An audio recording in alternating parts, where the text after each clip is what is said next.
So welcome to my ride to Aberdeen on the Himalayan, because we have to have some warranty work done, and that is we're having the clocks changed because they're all messed up, and as I speak right now they are all misted. So I left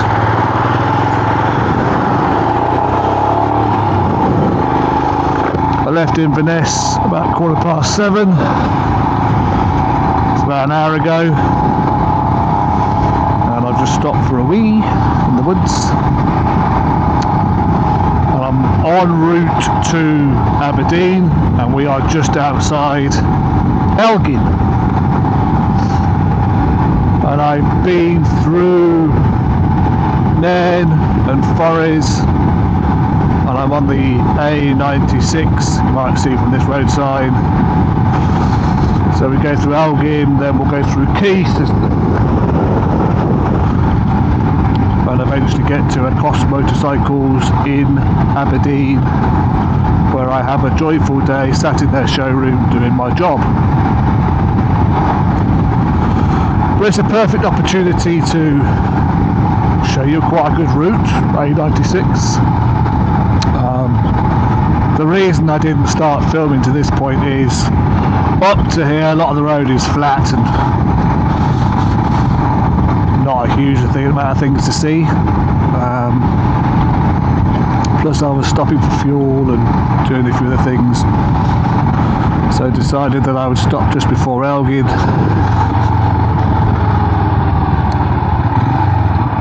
which is what I did,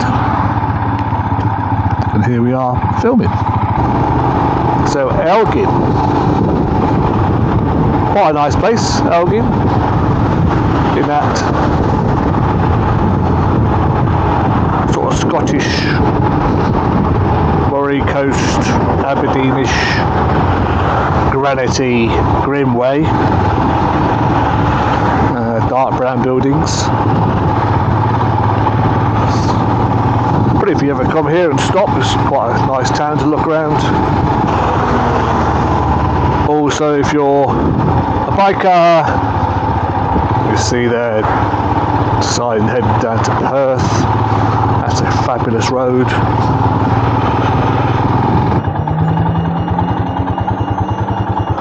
So, great chance to talk about the Himalayan,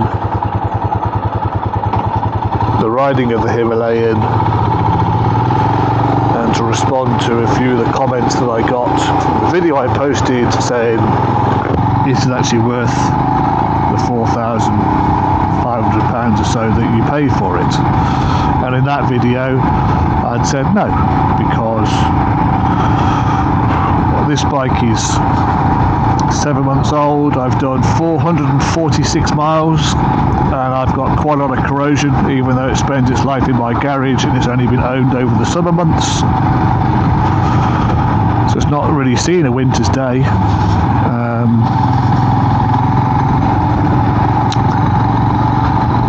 And the clocks don't work, so I've had all sorts of fantasies. The speedo works okay when I can see it, because it's all misted up, hence the journey today. But none of my buttons work.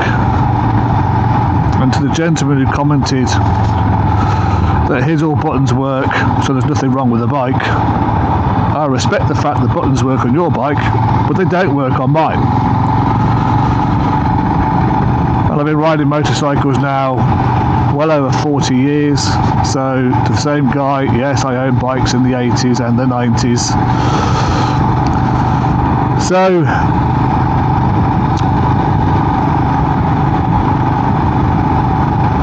I don't want to go back to those times, and in fact I've never experienced clocks misting up on any bike I've had at any point, let alone ones from the 80s and 90s. Nor did I really have corrosion problems. So not quite sure what your point was there, mate. Ooh, a little bit of filtering by. Whee!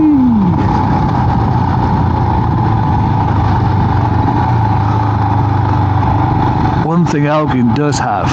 It's been developed a lot. And it has a couple of very good drive-through coffee houses. Costa's. There's a very nice brand new, well, it's about a year old now, Starbucks, which I rather like. Not going to stop there today because I want to get to Aberdeen.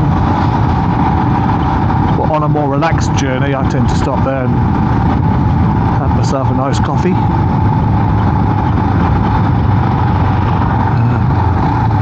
As I only drink lattes, whether it's a Starbucks latte or a Costa latte doesn't make much difference.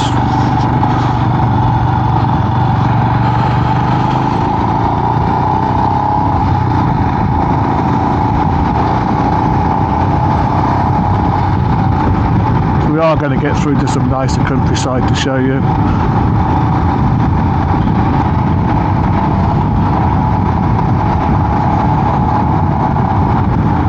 So Royal Enfield, in my last video, which was what I did on my phone, stood by the side of the road, I said I didn't think it was worth the money, even though it's not an expensive bike. And in defence of me, it's my bike, it's my money, I'm entitled to my opinion. You don't have to agree.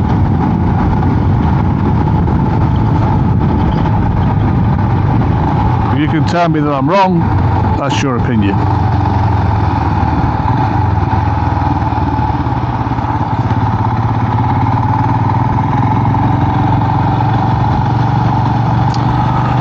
But telling me I didn't do my research, well, you don't know that. Telling me your bike works, so mine must, that just makes you an idiot.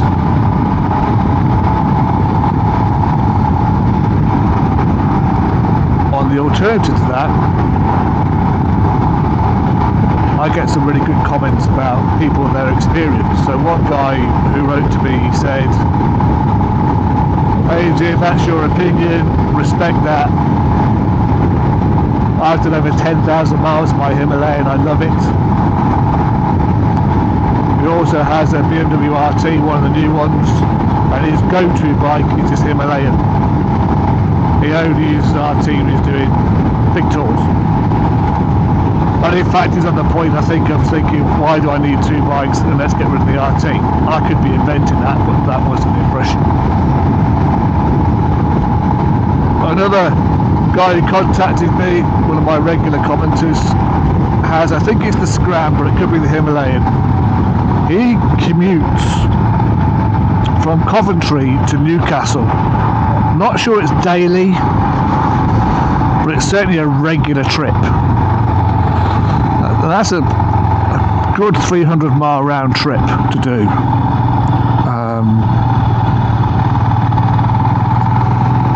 And he does that on his Himalayan stroke Scram. Loves it, it's ideal.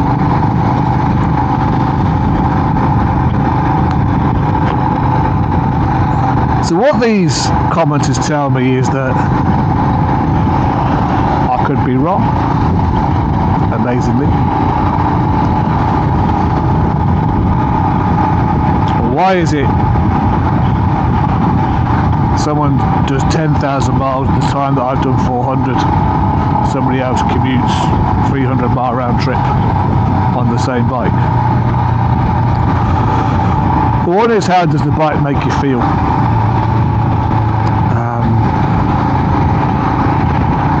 And actually, I have to say, the more I ride this thing, the better I feel about it. And I think that's one of the problems. It is my second bike. My go-to bike is my Goldwing. So I was out at the weekend,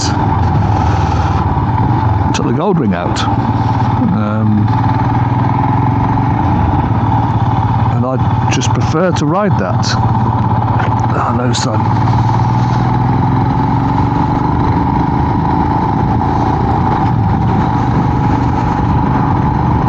But as the roads get saltier, day days get colder, I still want to ride occasionally.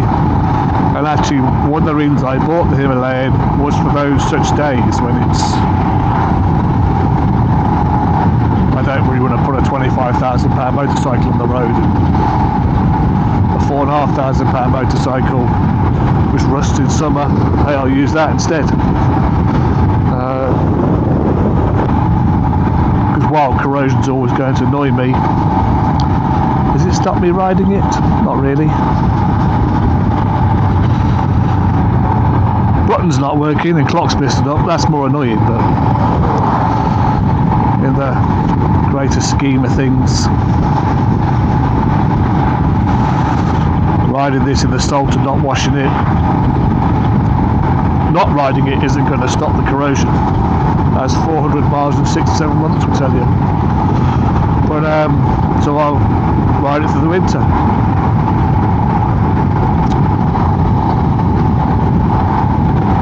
And it is a very, very good bike for pootling around.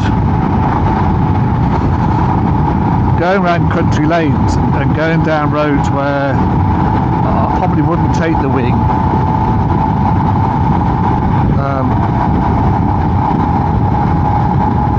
The suspension's not fantastic, a bit crashy. The seat's not overly comfortable. But all around it's okay. And say, just going for little pooling around lanes and exploring places and going places I wouldn't normally go, and turning left because I can, turning right because I can. No route planned, not going anywhere. Pretty good for that. In terms of fuel economy, and I can see why people will use this for a longer commute, because with the price of fuel right now, this thing I reckon does around 70 miles to the gallon.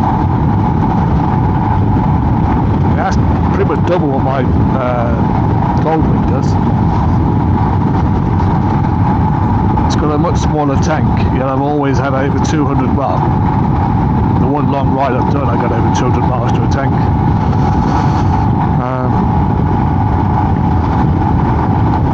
But it has, in my short experience, proven to be a sipper of fuel rather than a gobbler or a drinker of fuel.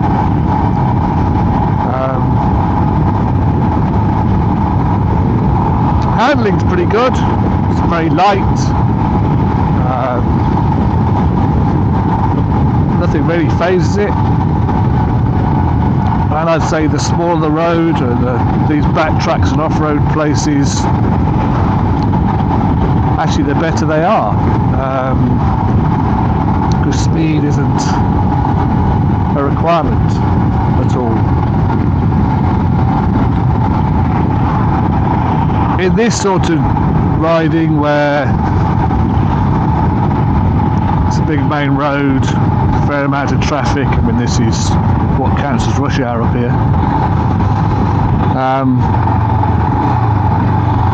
it's good at pooling along. But what I can't do on it is overtake. I was stuck behind a Range Rover Evoque, with a, let's say, mature gentleman, all the shame being overtaken by a Fiat 500, who, regardless of what was happening at the roundabout, mainly being empty, decided to stop at each one, which is disconcerting because I tend to look ahead to see what's coming, and when someone stops when there is no traffic, well, if I'd been the Goldwing, it might have had a Goldwing sized dent in the back of his car.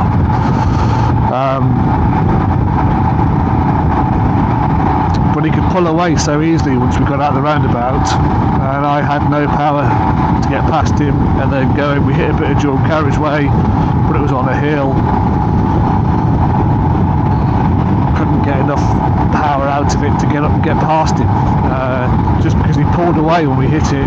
Not a great deal. So it's, and maybe what has happened with lots of bikes, and maybe it was true with this one, more miles means the engine loosens up, means it will have a bit more of that responsiveness and that power. But reasons that I'm less keen on it is I just don't have that power to get past people who I want to get past. I'm stuck behind them.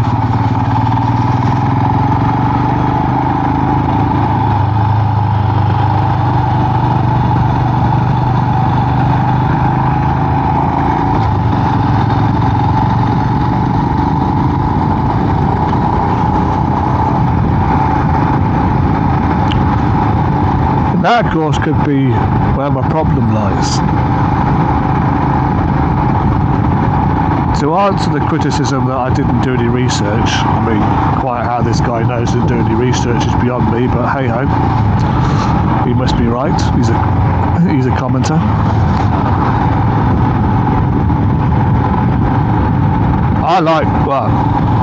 I used to like buying vehicles. Still buy vehicles, just I don't like the process anymore.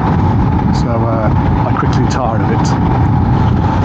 And in this video, in the last video, I said what I'd really like would be a Harley, and started looking. I just couldn't be arsed the whole process. Just annoyed me. And also the amount of money involved now. Cost of living crisis means that everything is getting very expensive, and I don't want to spend lots of money on what is always going to be a second bike. So I gave up that little idea, and so this is staying, or if it goes, it won't be replaced.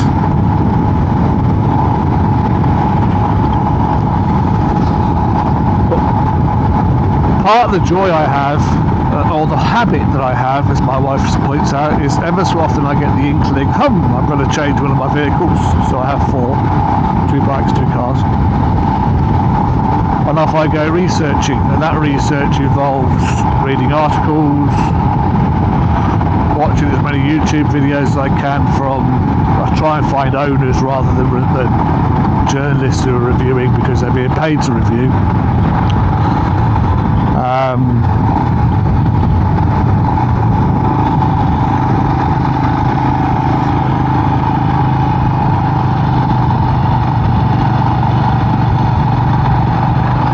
If I can, I'll do a test drive.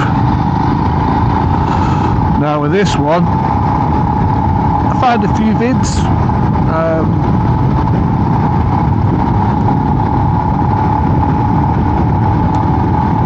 But I'd say that the videos that I found were of what I call raving fans. So one thing I always set out to do when I talk about my bikes, or my cars, because I talk about my cars as well, is try and be balanced and accept that I might love a bike, but every vehicle you have, no matter who makes it and what their claims are, it's never going to be perfect. There's going to be things you like and things you don't like, and I've tried to be clear on those. Never tried to say everything's perfect. And even if I don't like the bike, hence the Himalayan, I've been quite clear, I don't particularly like it. I try with that, put some balance in and say, actually, while I don't like it, other people do, and these are the good parts of the bike, or if it's growing on me, to say, yeah, it's growing on me. If it's not, so it never has. Or if I started loving it and then turned out to hate it, my RT being a prime example. So what you get is an honest owner's review from someone who's paid for the privilege of having that particular machine and pays to run it, and has got to fit that running in around a full-time job and a busy life. So every review that I watched was positive, until you come on to some of the professional reviewers, the journalists, the vloggers, who some will review it and be honest about what it is and then give it a pretty good conversation. Others are still, they're sports bike jocks who are riding it because someone's paying them to, and then will say it's a terrible bike because It hasn't got multi-disc suspension, won't go around a track at 8 million miles an hour or whatever.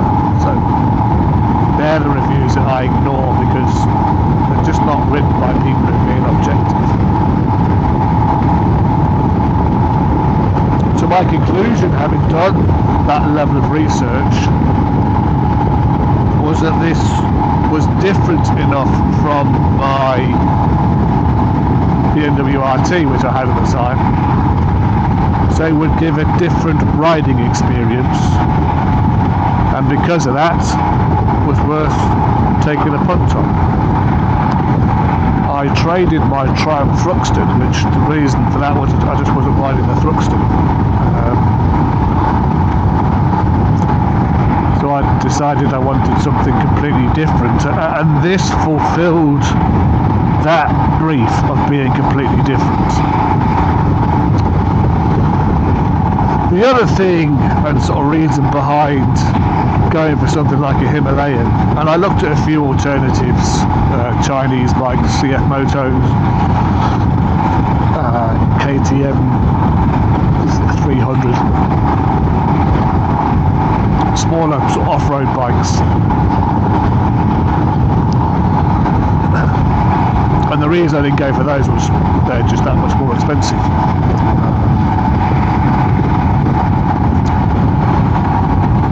But also is actually the lack of speed.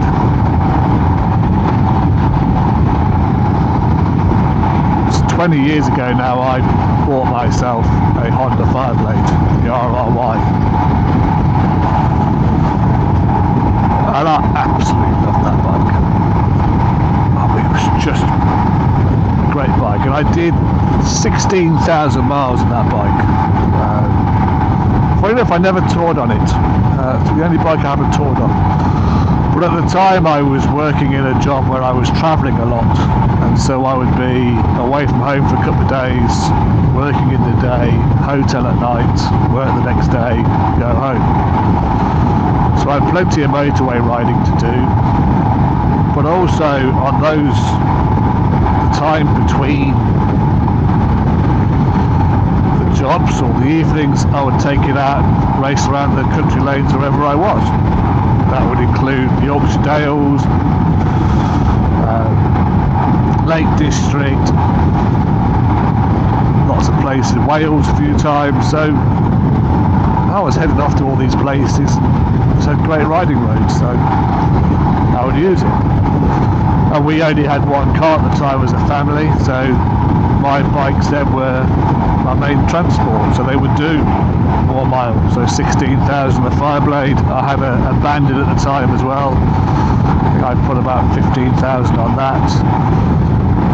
So with commuting jobs, I was doing well over 20,000 miles a year by bike. So, but the Fireblade was, just loved it. The problem was I was going everywhere too fast because it was so easy to do. And I came to the conclusion that I was either going to kill myself or end up with a 9 o'clock news for speeding.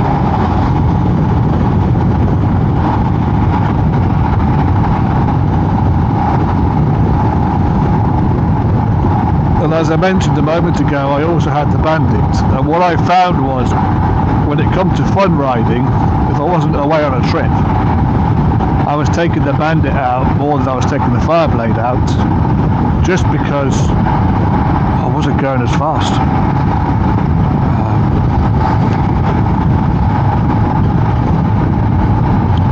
And I really enjoyed riding the Fireblade, which is why I was going so fast, because it was such fun. But you're always riding at illegal speeds, and eventually you're going to not get away with it in one form or another. And the next bike I bought was a Yamaha XJR 1300 big naked bike, and again loved it, great bike. Only really let down by tank range. It was very thirsty, slow tank range. I had a few problems in France with that. But But one thing I learned with the Bandit was I didn't need a sports bike. I didn't need to be going that fast. And that was the last sports bike I had. So since then I've had adventure bikes, a couple of Harleys or 3 Harleys. And the RT, which is a fabulous motorcycle, I just happened to have a road one.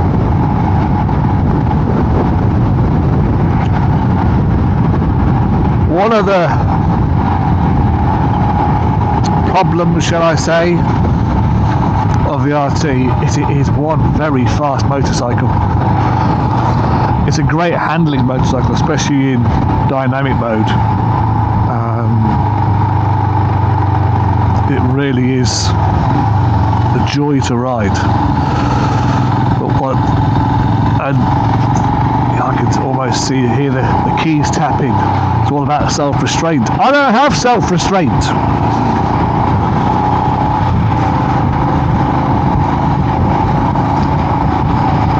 I tend to ride a bit too fast.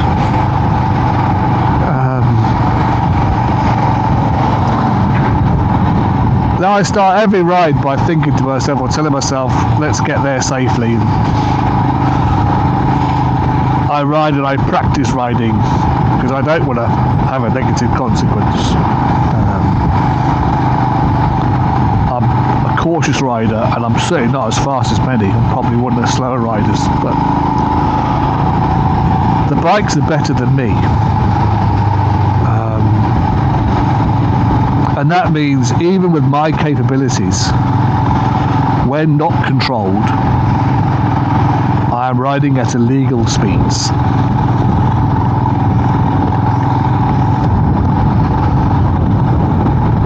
And having a bike that can't do those speeds is good for me and my riding style and abilities.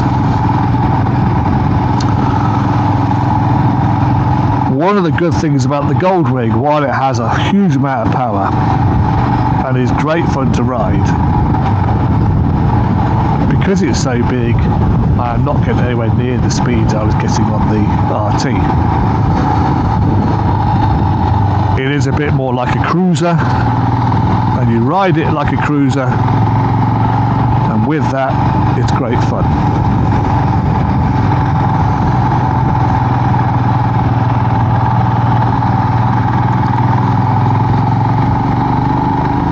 This is Keith, by the way. Lovely place, Keith. Lovely, lovely place.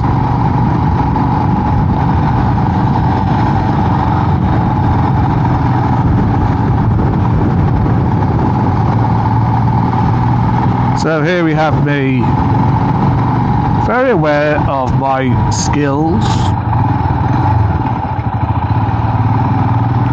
Nip past this. Good habits and my bad habits, what I want to use a second bike for, having done some research, albeit mostly from fans, and my conclusion was Himalayan.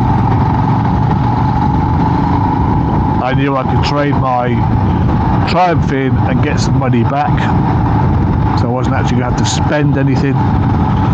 I also knew the road tax would be less because it's only 400cc.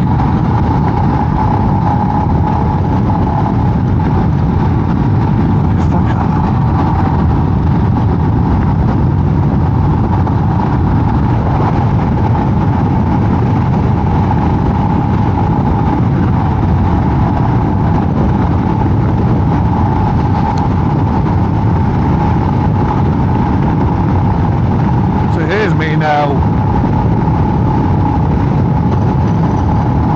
coming to the conclusion, Himalayans for me. One thing I couldn't do was a test drive. I was looking in January. It's a long way from where I live in Inverness to Aberdeen. I didn't know at the time there was a dealer in Elgin. Do now. And when I went to have a look, it just it just didn't come together. So I decided I would take a punt. I would have a go and I took a chance of buying the Himalayan. I was very excited.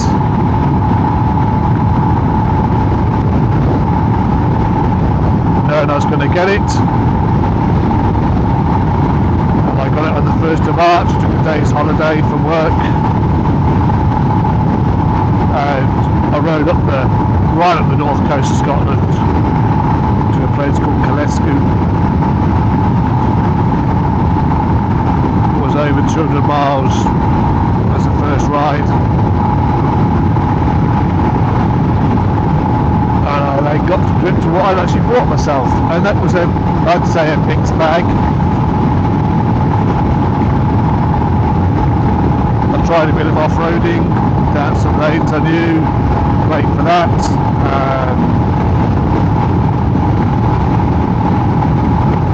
Riding on main roads like this, empty.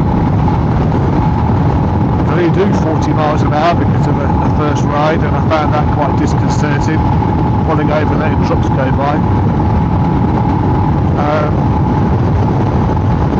And so I came back from that ride a bit pumped. I took it out a couple more times for short rides, and told myself it was okay, but there's always the evidence then of I just stopped riding it, just stayed in my garage.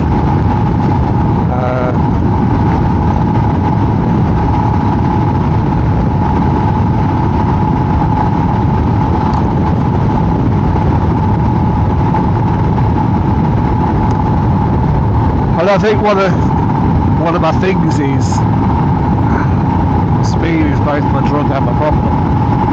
I like to be able to crack along. I like to be able to get past stuff that's in my way.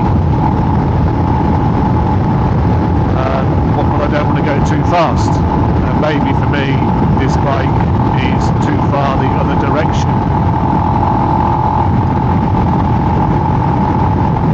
It doesn't have that low down grunt I'm so used to and have been so used to for the last 30 odd years on bikes I've had.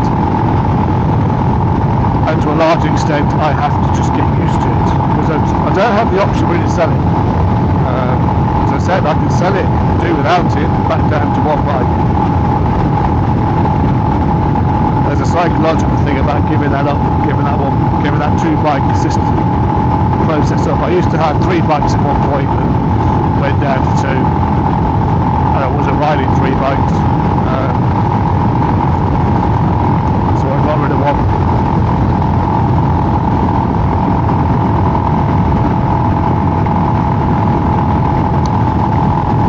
But as I'm riding now,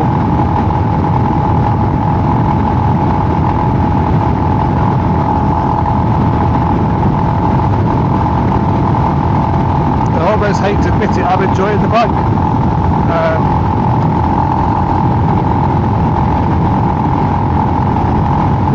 I'm driving along now at 70 miles an hour. So I'm covering ground. I wouldn't be going much quicker if I was anything else.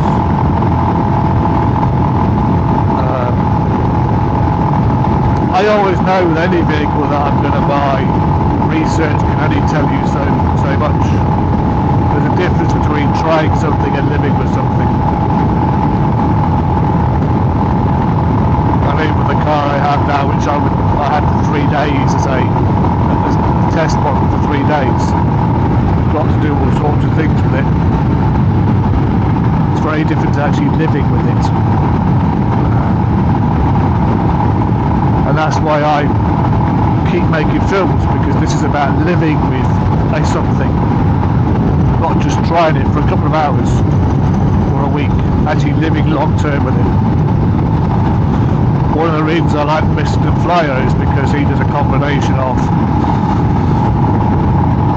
try-out reviews on test bikes from they're always from dealers, I think.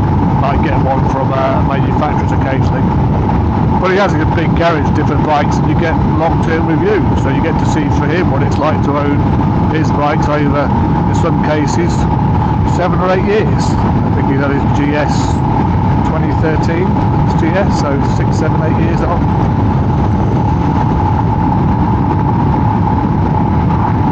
And So that's why I keep talking about these, because this is the long-term ownership experience,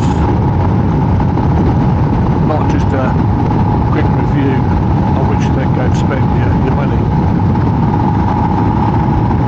So we were doing 70, we've hit a hill, and now we're doing 55.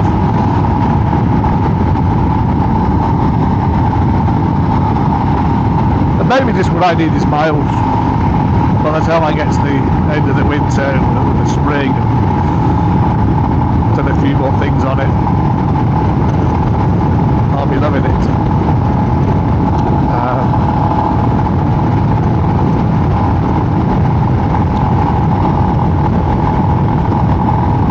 I think I've got it well set up. So, more to come, I think. But in response to what I said before, does it represent good value? I will say now my jury is out.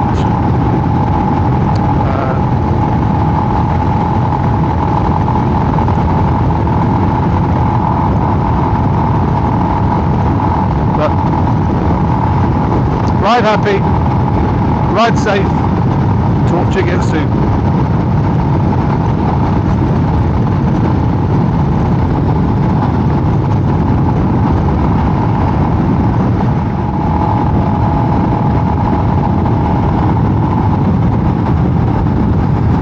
Whoa, whoa, whoa, whoa, whoa, whoa, whoa, whoa.